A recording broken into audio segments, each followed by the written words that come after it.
It's a rainy morning. It's Tuesday, and I'm going to work.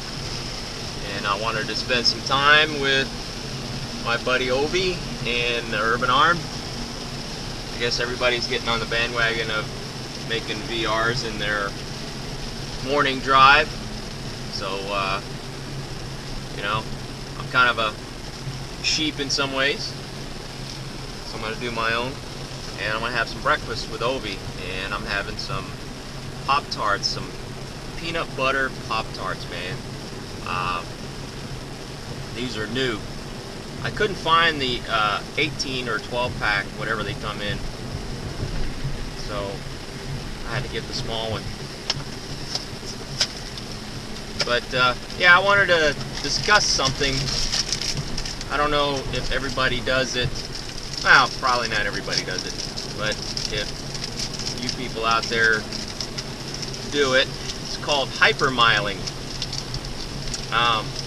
So I'll show you that in a minute while I get my breakfast ready. But this is for Ovi. When he's eating lunch in his car, he makes noises. So see if I make any noises when I eat breakfast in my car. All right. Get my Pop-Tart out. Try not to hit somebody. See me in the mirror? Alright.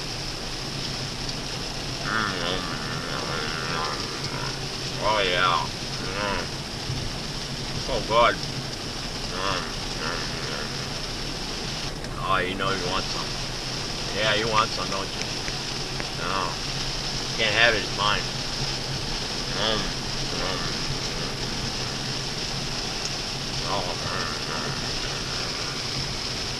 I got my coffee. Can't have it in beer because I'm driving to work, but got my coffee. Ah, that's good coffee. Nothing starts your day out like a good cup of coffee. Except you're a coffee drinker.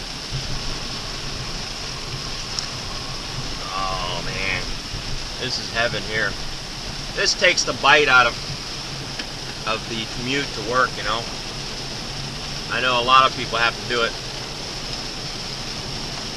So, might as well enjoy it, right? Got a hill coming up. I want to show you some hypermiling. I'm going to turn my other camera on. But what I do is I shift into neutral when I get ready to go down a hill and watch the mileage, the MPGs go up. So I shift it into neutral. And you can see the tachometer go down, but I'm still moving. Now this individual here in front of me is riding their brakes, so I'm going to have to get over. I don't know why they're riding their brakes, it's just a little rain, but oh well. But you can see the mileage just creep up, right? And then when I get to the bottom of the hill, I shift it back into drive. Going a little slow because the water on the road is hydroplaning under my tires, so I'm not going as fast. But let me speed it up here.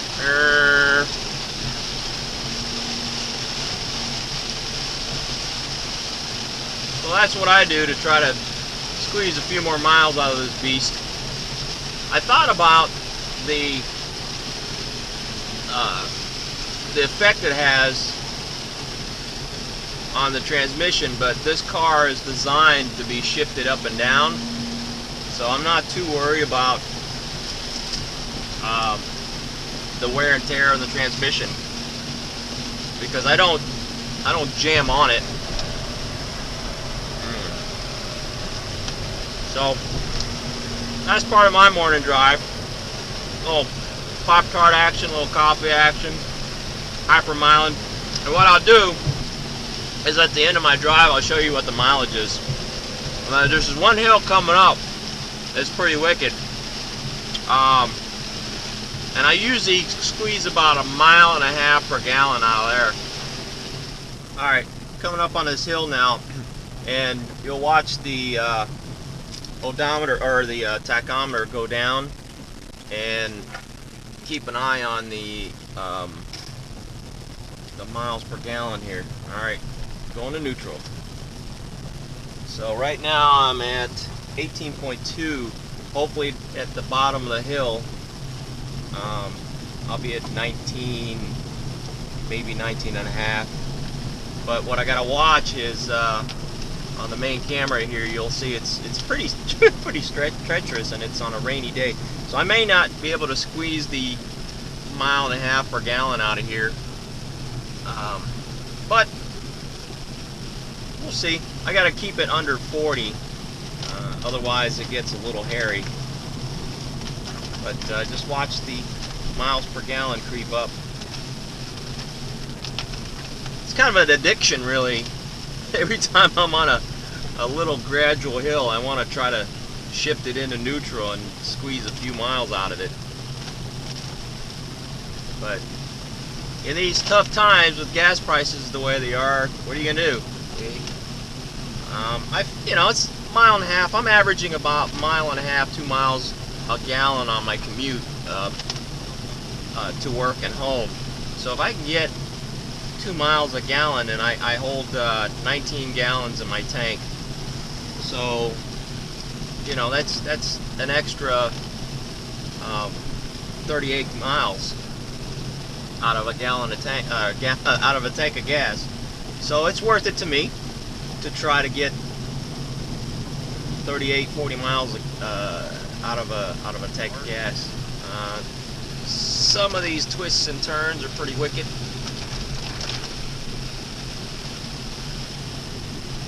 But it's a pretty drive, so I don't mind it. It's kind of relaxing, really. My drive when I lived in Houston was not as pretty. It was a little more stressful, looking at the concrete jungle, you know. But I like the woods where I'm at. All right, I'm at 19.9. Good deal.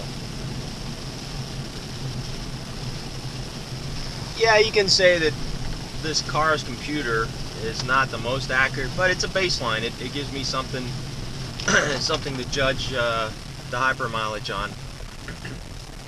All right, now shifting back into drive, and I'll see you at work.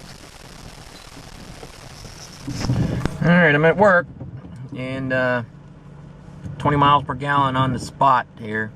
When I first started driving this car, I was using this computer, and it was giving me about 18.7 miles per gallon without the hypermiling.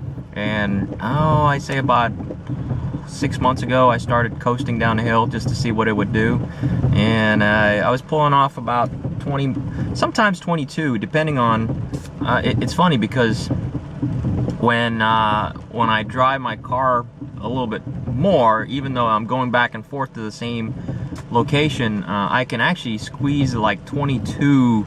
I think I got 22.2 miles per gallon was the highest. Of course, it's going down now because I'm idling. But anyway, try it out. You know, if you're concerned about shifting in a neutral and back. The key is keep it under like 10 miles. Don't coast for like 10 miles because it will screw up your transmission, from what I've been told.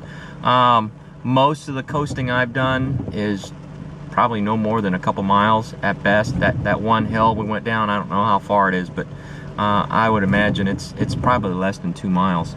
But anyway, happy breakfast, Ovi. Oh yeah, baby.